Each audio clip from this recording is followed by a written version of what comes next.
San Francisco. The football world is paying attention to what John Lynch and Kyle Shanahan are building right now, and the news coming in from around the league this week should have every single member of the faithful feeling very, very good about where this franchise is headed.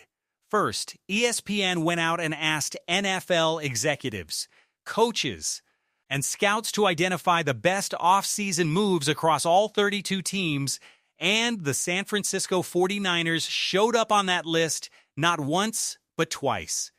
And right there in the company of Myles Garrett, A.J. Brown, Jalen Waddle, and Dexter Lawrence, some of the biggest names in professional football who were all traded this offseason, sits the Osa Odighizuwa deal. A third-round pick for one of the most disruptive interior defensive linemen in the NFL. The people who watch this league for a living called it one of the best moves anybody made all spring. Then, if that was not enough good news, the Max Crosby trade rumors just caught a second wind, and this time the language being used by insiders is as strong as it gets. The words being thrown around right now, nuclear hot. Let us break every bit of this down right now on 49ers Focus. Let us start with the validation that every Niners fan deserves to hear. Because ESPN just did something that should put to rest every single complaint and second guess about this offseason. Jeremy Fowler polled NFL executives, coaches, and scouts, the actual decision-makers of this league, the people whose evaluations determine who gets hired and fired, and asked them to name the best signings, trades, and draft picks of the entire 2026 offseason.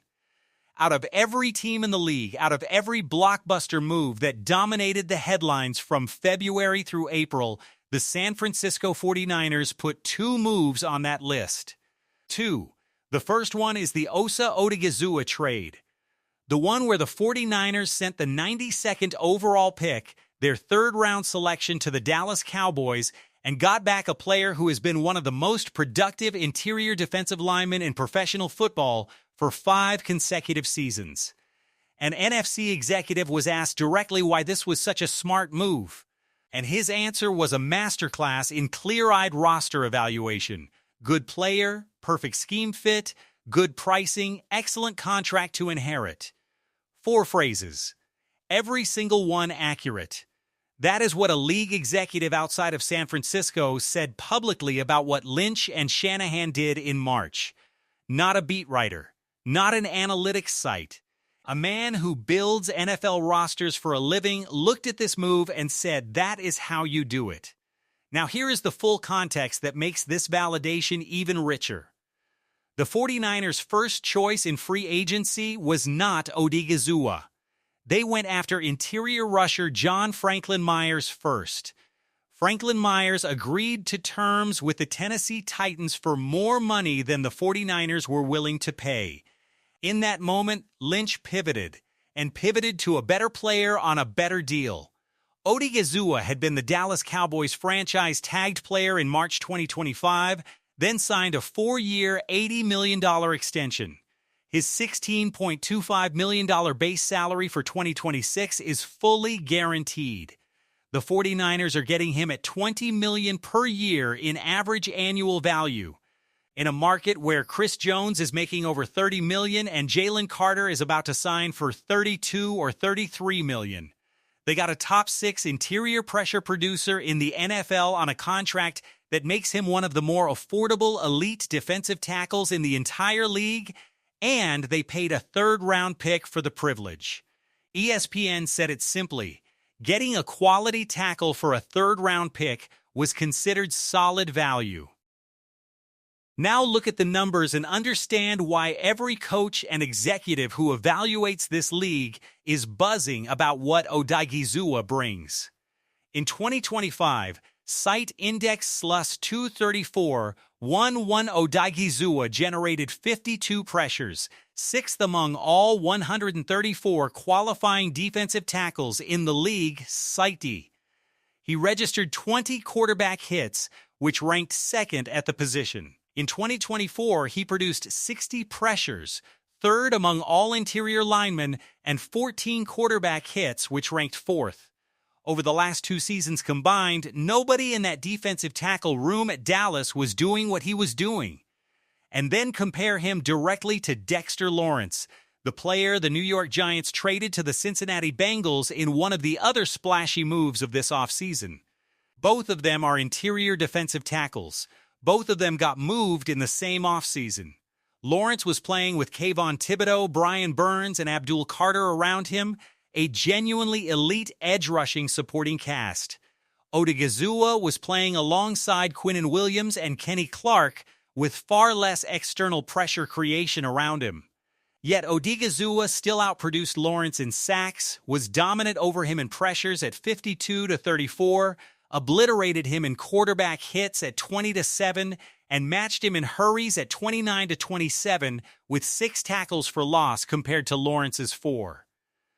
The player who was overshadowed because he was in Dallas outperformed the guy everybody was talking about, and the 49ers got him for a 3rd-round pick. The second move that made ESPN's best of list was the Dejon Stribling selection at 33rd overall, and the NFC executive they quoted was blunt about the reality of that pick. He said Stribling was going within the first 5 to 10 picks of the 2nd round in most evaluators' boards, and that it was not a reach at all. He can really play. Brock Purdy has been raving about him.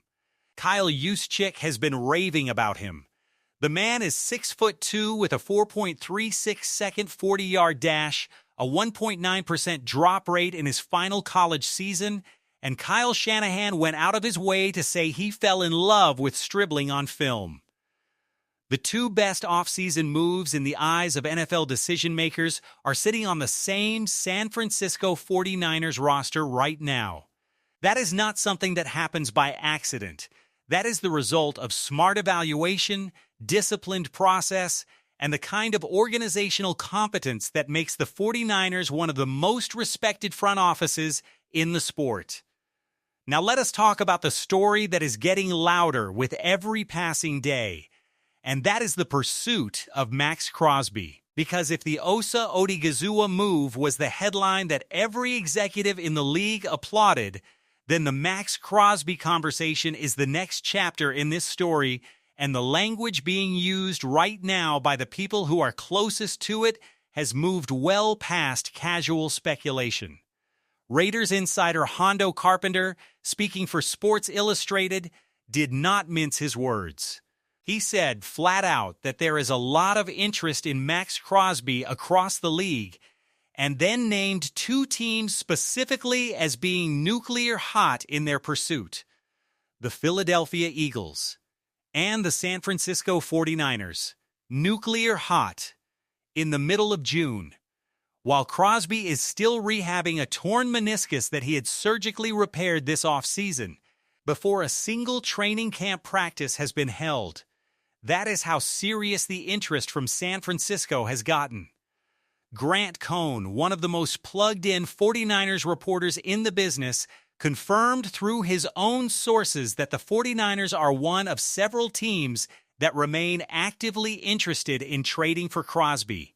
And Bay Area insider Tim Kawakami of the San Francisco Standard went even further. He predicts the 49ers will ultimately get a deal done, and he suggested the price tag might not be as catastrophic as early estimates suggested, pointing to the 49ers' first-round pick at number 27 plus additional assets as a realistic framework. Why does this pursuit make sense? Start with the problem. The 49ers were dead last in the NFL in sacks last year, 20th in the league in rush yards per carry allowed. Their interior defensive line combined for 4.5 sacks. Osa Odighizuwa fixes the interior problem beautifully. Nick Bosa and Mykel Williams returning from ankle injuries addresses the edge. But there is still a question mark about whether this edge group can carry the full load of what a championship defense needs to accomplish, especially in an NFC West where the Los Angeles Rams just traded for Myles Garrett. When your division rival does that, when they go out and get the 2-time Defensive Player of the Year and put him opposite the best defensive front they have had in years, the pressure on Lynch to respond in kind is very real. Now here is the honest complexity in this situation that every Niners fan needs to hear. Crosby is reportedly not excited about the idea of returning to the Bay Area. He spent the early years of his career with the Oakland Raiders, experienced California's income tax rates, which are among the highest in the entire country, and the cost of living in the region. He chose Baltimore during the failed trade earlier this offseason, partly because the financial situation in Maryland is meaningfully different from Northern California. Insider reporting indicates that the 49ers are at the bottom of Crosby's personal preferred destination list precisely because he has already lived in the Bay Area and has made clear he has strong roots in Las Vegas. That is real information. It matters in a situation where Crosby would have to agree to terms on an extension or at minimum be comfortable with the situation. But here is what matters just as much, and this is the nuance that separates serious analysis from hot takes. Crosby has also said that being close to Las Vegas from Santa Clara is a genuine positive in any hypothetical 49ers scenario. The drive from Santa Clara to Las Vegas is under 8 hours. His friends, his community, the life he has built in the desert. All of it is accessible from Northern California in a way it would not be from Baltimore or Philadelphia. And more importantly, Crosby's personal preference is just one variable. The Raiders already tried to trade him. The deal fell apart not because Crosby said no, but because Baltimore's medical staff said no after looking at his knee. The willingness on the Raiders' side to move him has already been demonstrated in the clearest possible way.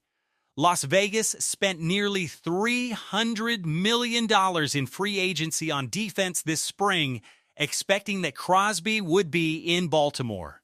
He is still in Las Vegas. The situation on their end has not fundamentally changed. They are not a team on the verge of winning. They are not a team that needs to be competitive in 2026, and they are sitting on a player whose trade value is directly tied to his health proving out over the first half of this season.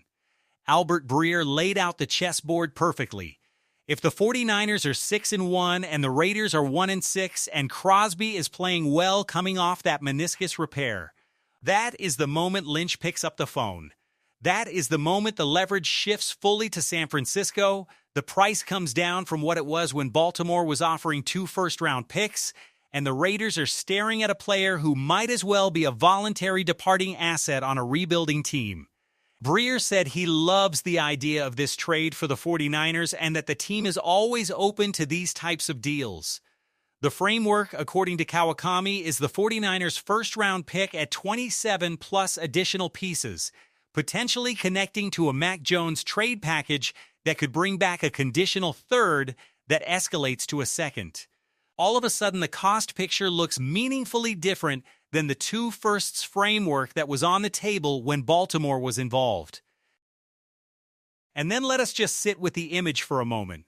Nick Bosa and Max Crosby on the same defensive line. Over the last 4 years, Bosa and Crosby have been playing in the same elite tier as pass rushers.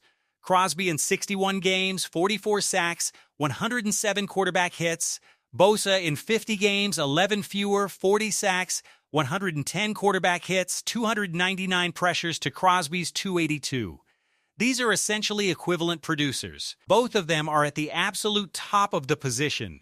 And Crosby's run defense is dramatically superior to Bosa's already good run stopping. His tackles for loss number over that stretch exceeds Bosa's by 36. You put them on the same defensive front with Odighizuwa disrupting from the interior and Mykel Williams setting the edge, and you have a defense that does not just improve incrementally. It transforms. You go from a group that was last in the NFL in sacks to one that is genuinely competing for the best defensive front in the NFC. Grant Cohn said it plainly, and it deserves to be said in full. Crosby is really good. He had 10 sacks last year on a terrible team. He is on the field 95% of the snaps compared to Bosa's 75%. His motor never shuts off. He would be the 49ers' best defensive lineman the day he arrives. If San Francisco is serious about making a Super Bowl run in 2026, Max Crosby is the move. The 49ers have already shown this offseason that they are comfortable trading for proven stars rather than gambling on draft picks. Trent Williams, a trade. Christian McCaffrey, a trade. Mike Evans, a free agent acquisition. Dre Greenlaw, brought home. Osa Odighizuwa, a trade for a third-round pick that is now being called one of the best moves of the entire offseason. This regime wins when it spends on quality. This regime has had an inconsistent history with early draft selections. The math, the history, and the football logic all point in the same direction. If the price is right and Crosby's knee holds up through the early weeks of the season, John Lynch is going to make that call. The Osa Odighizuwa deal got the validation it deserved from people who know this league best. Now the next chapter of this offseason is being written in real time. Watch the trade deadline. Watch Crosby's knee, watch the Raiders' record, and watch John Lynch work. If this fired you up for the 2026 season, hit that like button right now and let us see how loud the 49ers faithful can be in the comments. Subscribe to 49ers Focus and ring that notification bell. We are covering every angle of this trade situation as it develops, and you do not want to miss the moment this story breaks. Drop your answer in the comments. Do you make the Max Crosby trade before the season, at the deadline, or do you stay the course with what you have? I want every opinion. Tell a friend to tell a friend that 49ers Focus is the home of real Niners coverage every single day. Go Niners!